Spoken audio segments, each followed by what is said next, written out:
दुश्मन मिलई दुश्मनी मार नगद खुबला गई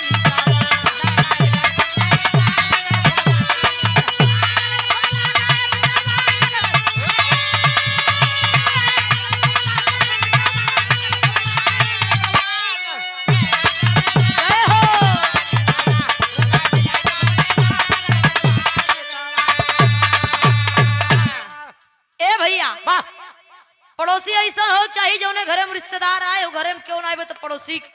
रिश्तेदार का एक लोटा पानी दे दे लेकिन